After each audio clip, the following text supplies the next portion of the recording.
mă cheamă Mihai și azi suntem alături de Mihai Laurențiu. Stați un pic.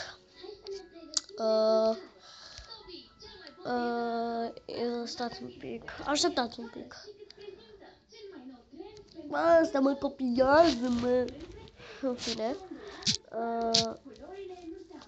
Hai. Ok. Intrăm pe Multiplayer for Minecraft. Oh my god. Dar ce? Ok. Parola o să fie, știți voi, cred că nu știți.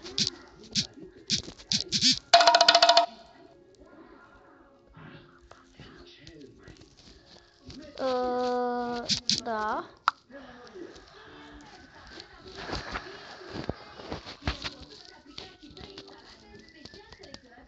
Stați un pic.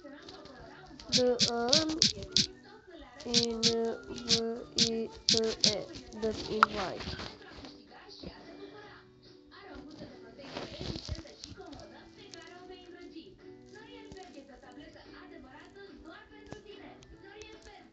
Ia.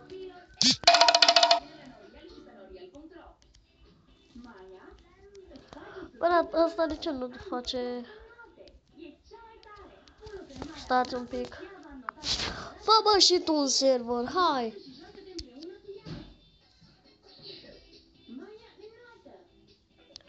Hai mă, fă și tu un server, eu am făcut de atâtea ori, fă și tu.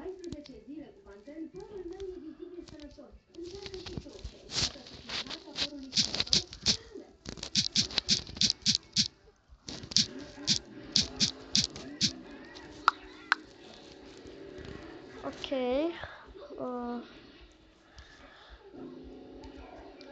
Bă, românii.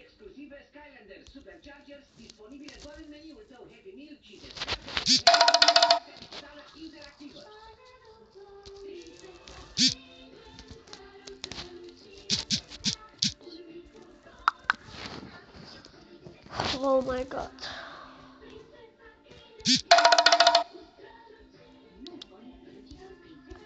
Până ăștia renunță la server. Parola o să fie aceeași.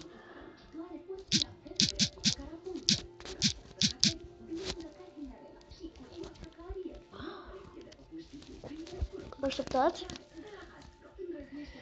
Știu că n-am mai postat, cred că parcă de 3 zile, 4, nu știu. Da, stați un pic.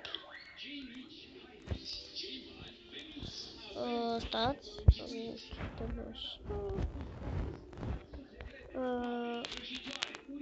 Sexy gacică.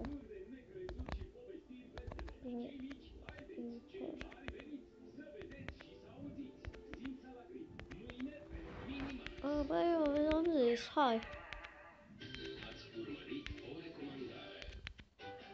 What?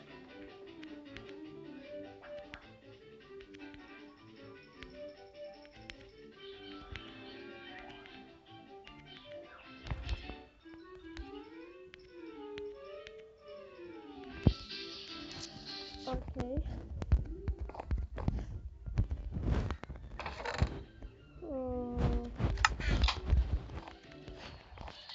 Fac. E noapte. Mă duc la culcare.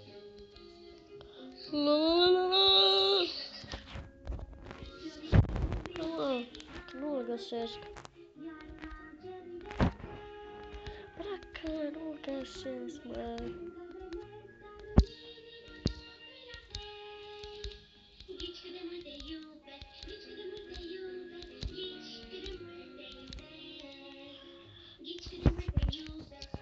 Ok, what the...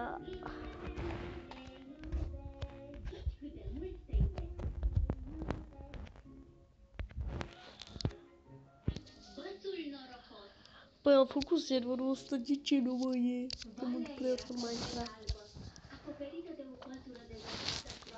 Așteptați.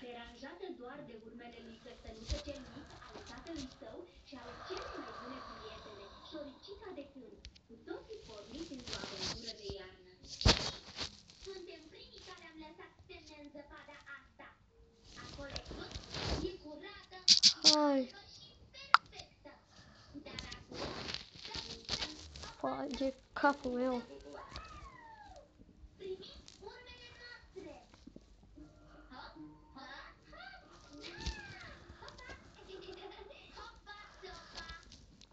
Haideți copii! Vom merge mult? Da, căstănuță cel mic, dar va fi o călătorie frumoasă. Unde ziceați că mergem? Să găsim o bucată de o parte de asta doamnă de căstănuță? Nu, dacă nu intrăm pe... Să ne delectăm cu un ospăț delicios în toiul iert.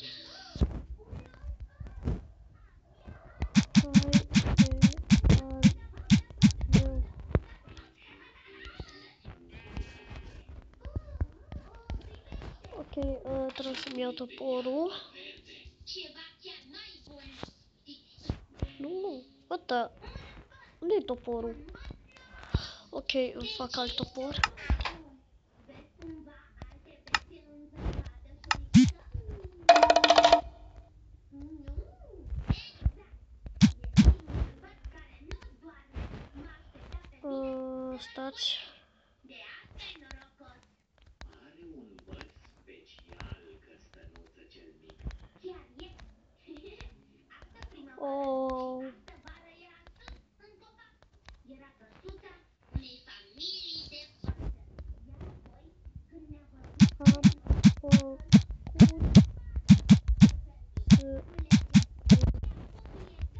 serverul. Ok. În sfârșit, eu acum filmez, bă.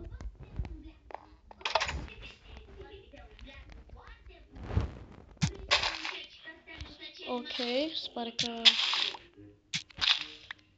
Ai dreptate, căstănuță cel mic. Ca băț de umblat, e unul dintre cele mai bune. Și mai e bun la foarte multe. Hai să urme ca să vedem pe unde am fost. Dar ne-am putea lua după propriile bune. Ar putea fi urmele altor căstănuțe și ale altor șoricei de câmp. Dar urma asta este doar a noastră, fiindcă avem un semn special făcut de păsări. Ok. Mai știi ce Vino mă să-ți dau să iei lemn. Oare, poate măsura zăpada? Da! Poate măsura cât de adâncă este zăpada, ca să vedem dacă putem trece pe ea. Vedeți? Unde ești, bă? Cu alte cuvinte, tu poți să treci pe aici, șoricică de câmp. Ai dreptate! Nu e adâncă. Am vag, că mi-arată în amândouă părțile. Ok, stați. S-a lovit bățul meu. Cred că e o piatră. Ai dreptate, șoricică de câmp. Stați. Să mănânc porcul. Porcule. Porc mi-e stres. Doamne, da.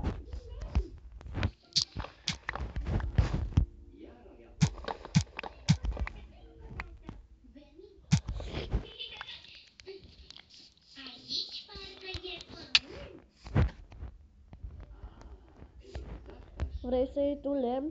Chiar te pricep, șoricică de câmp. Fiindcă am niște urechi cu care aud foarte bine și niște piciorușe cu care dansez foarte bine. Bățul tău nu e bun doar pentru umblat, Nu, mă duc să iau. pentru dansat.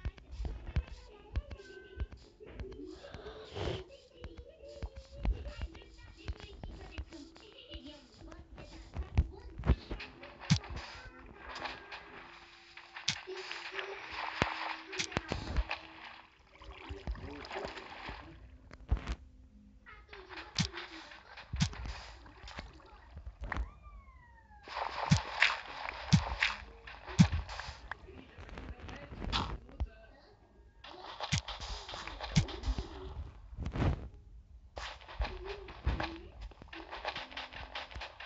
Mulțumesc, șoricică de câmp. Ce noroc că ai bățul norocos. Ce ai, mă? Da, dar bățul meu nu mai vrea să zboare. Acum vrea să fie...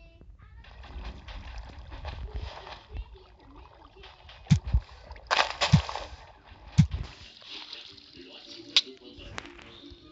dracu are asta, mă?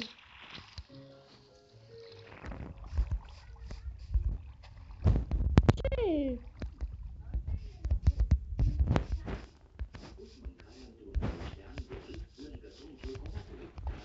Vorbește și tu prin ăsta, bă.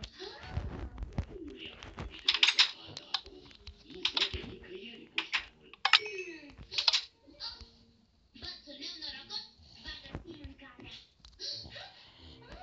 Are un buștean mult!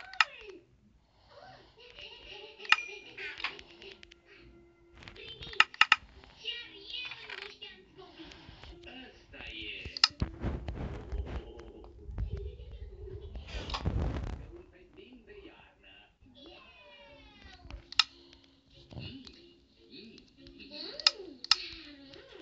Cine vrea ultimul fruct? Eu cred că ar trebui să-l mănânce căstănuță cel mic, fiindcă el a găsit mâncarea cu bățul lui norocos.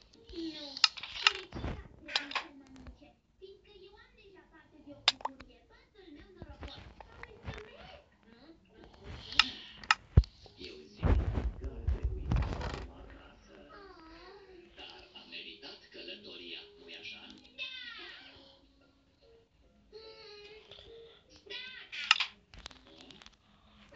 Bățul meu norocos! Ia-ți, bă, mâncarea. Ești buștean? Da, dar nu e aici. Trebuie să fi pus pe undeva. Nu cred că avem timp să-l căutăm, căstănuță cel mic. O să se întunece.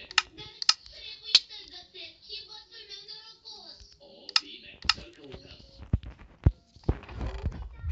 Urma roșie în formă de băț.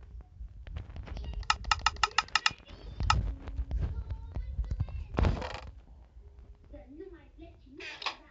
Hai să o luăm pe aici. Nu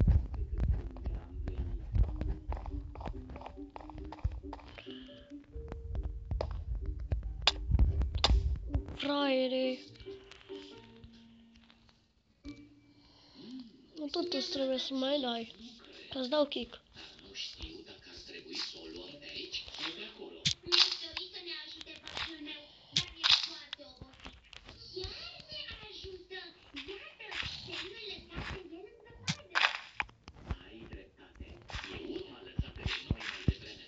Nu trebuie decât să ne luăm foaia până acasă.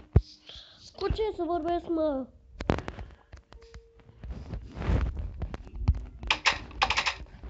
Când soarele a început să apară asupra marilor, Dă-te să pun glas. mulțumesc pentru ospățul de iarnă, căstănuță cel mare. Și mulțumesc bățului meu norocos, care a găsit, vă amintiți? Nu te necăji, am o idee. Acum fiecare avem un băț norocos. Ce faci ca un șarpe, bă? Asta ar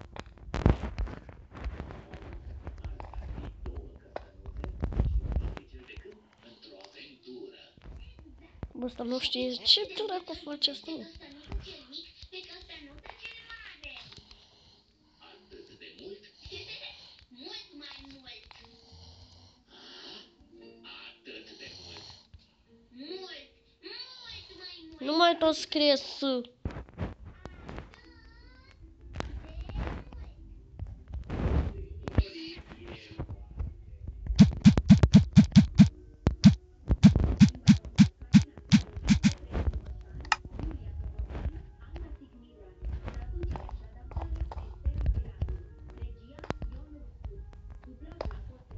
Treaba lui dacă nu vrea să mă joace.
Oh my god, ce e asta, mă, de nu mai intră?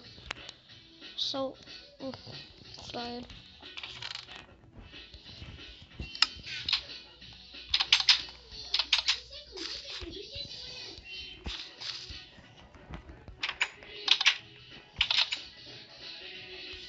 Nu există pâine găsit mai adorabil.